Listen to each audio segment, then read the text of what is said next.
Welcome to decay பீஸா கடை. அதாவது யூடியூப்லேருந்து சரியாக வருமானம் வர மாட்டேங்குன்னு சொல்லி நம்ம வந்து புதுசாக ஒரு பீஸா கடை ஆரம்பிச்சிருக்கோம். அதாவது மாடர்ன் புரோட்டா கடையை விட டிகே பீஸா கடைக்கு வந்து கஸ்டமர் குமிவாங்கலாம் பார்த்துக்கோங்களேன்.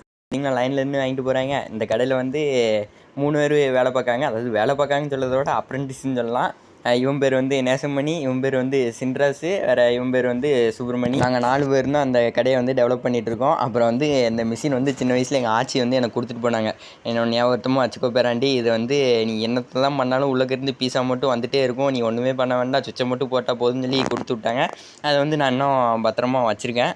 திருப்பி இதைத்தான் நான் இவங்களுக்கும் சொல்லி வச்சுருக்கேன், நம்ம அப்ரெண்டிஸ்க்கும். சரி இதாண்டா மிஷினு, இதை பத்திரமா வச்சுருக்கேன்னு சொல்லி கொடுத்துருக்கேன். அதே மாதிரி தான் இவங்களும் பத்திரமா பார்த்துப்பாங்க. அப்புறம் வந்து இவங்க என்னத்தான் அப்ரெண்டிஸாக இருந்தாங்கன்னு சொல்லி நம்ம சம்பளமே கொடுக்காம இருந்தாலும் கல்லாப்பெட்டியில் மட்டும் கையே வைக்க மாட்டாங்க. அதாவது காசை பிறக்க மட்டும் தான் நம்ம வேலையாக இருக்கும், தெரியுதா? நம்ம மட்டும் போய் காசை மட்டும் அப்படியே பெருக்கிட்டு வர வேண்டியதான், அதுதான் நம்ம வேலையே. நம்ம வந்து புதுசாக இப்போ டோர் டெலிவரி வேறு ஆரம்பிச்சிருக்கோம். டோர் டெலிவரிக்கு வந்து வேலைக்கு யாரும் இல்லை. சரி நம்ம முனியாண்டியன் இருக்காங்க, முனியாண்டியன்ட்ட போய் வேலைக்கு கூப்பிடலான்னு சொல்லி போனால் முனியாண்டியன்ட்ட போய் என்ன வேலைக்கு வாங்கினேன்னுட்டா, அது எப்படி நான் இப்போலாம் வரமாட்டேன், பார்ட் 2 தான் வருவேன் அப்படின்ட்டு. சரி அப்புறம் என்ன, சேனல் சப்ஸ்கிரைப் பண்ணிட்டு பார்ட் 2க்கு வெயிட் பண்ணுங்கள்.